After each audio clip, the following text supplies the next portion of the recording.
I will define rapport, I'll talk about how to build rapport, and then how to identify your rapport levels with different people, and then how to plan ways to improve your overall rapport with a group of people.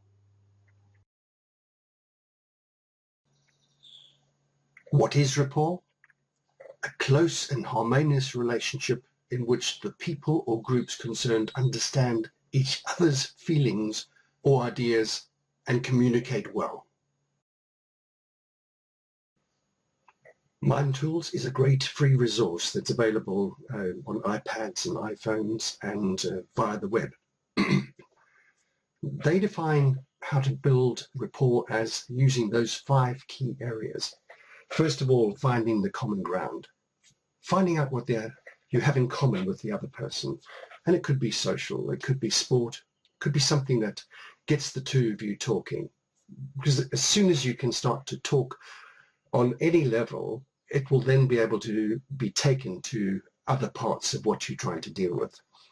Focus on your appearance, particularly if it's the first time you're meeting somebody. People are judged on the first minute of contact, and that becomes the filter throughout which all future contact is actually judged. So your appearance and fitting the environment you're going into, very, very clear. Be empathetic, really sort of feel for the other person, understand where they're coming from, understand their emotions, understand what they're going for. Very key. And part of that is using mirroring.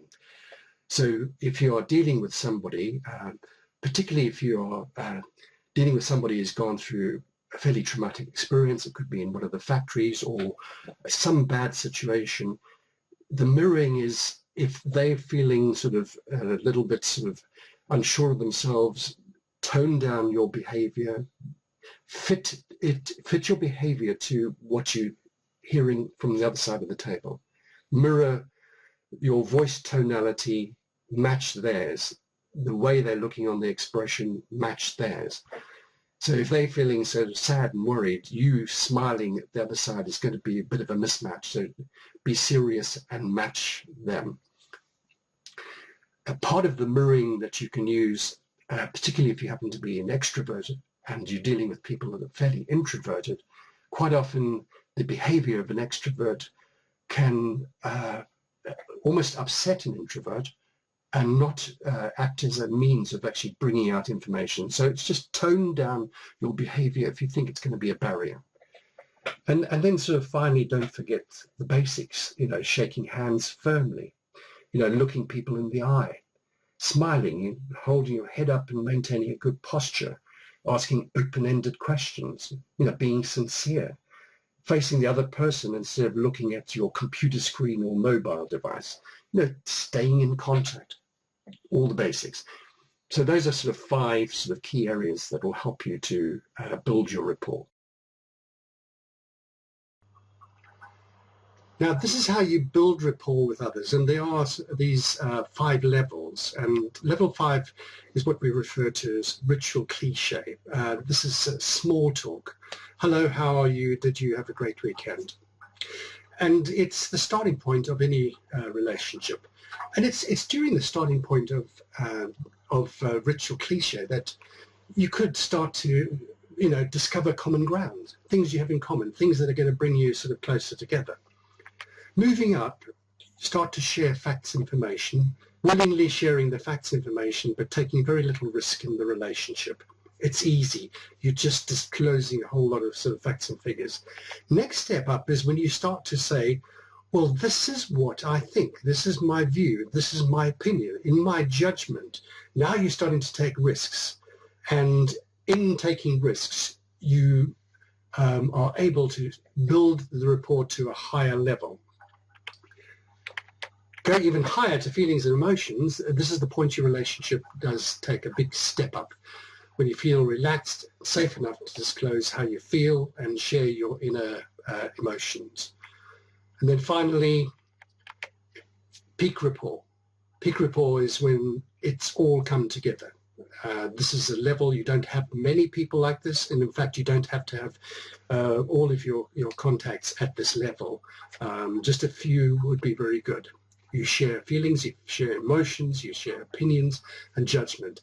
And in this type of relationship, the other person cares enough about you to confront you. So, for example, if you have some behavior that's actually not working, a person with whom you have peak rapport would be the person that would give you tough feedback, but given in a caring way for your benefit.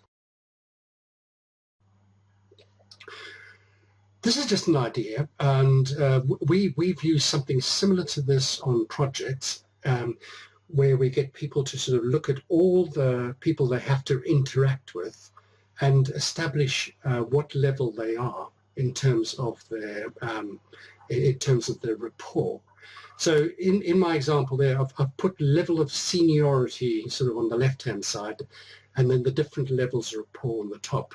And so, for example, my rapport with Jake, who happens to be the chief executive at Ritual Cliche, it's just, if we happen to bump into one another in the lift, it's nothing more than that.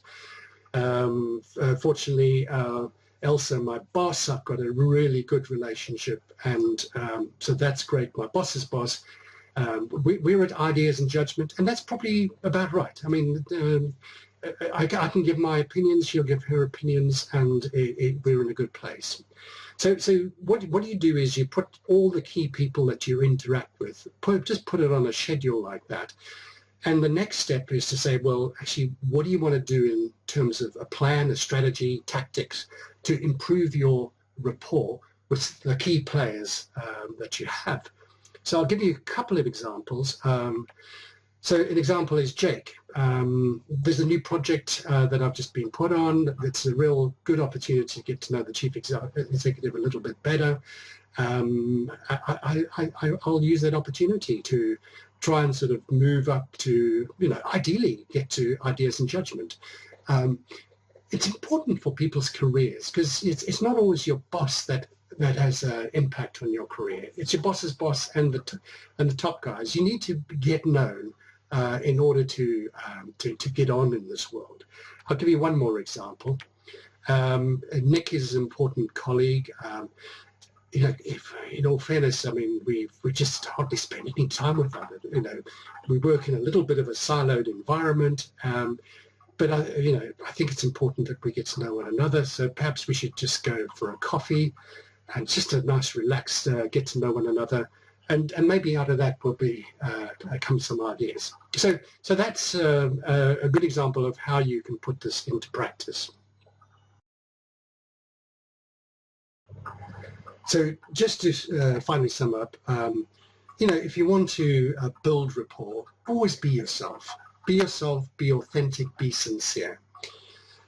Mirroring works when it's natural and not manipulative. Use your emotional intelligence to understand the other person's emotions, and this will help you to establish rapport with that other person. Build trust and rapport at the same time. So all those things we talked about on the trust rapid learning chunk, they all come together in building rapport. And make a plan on how you plan to improve your overall rapport levels. That exercise is a worthwhile thing to do. You don't have to do it that often, but just sometimes stand back and actually look at what your rapport levels look like and what you need to change. Okay, that's it. That is how do you build rapport.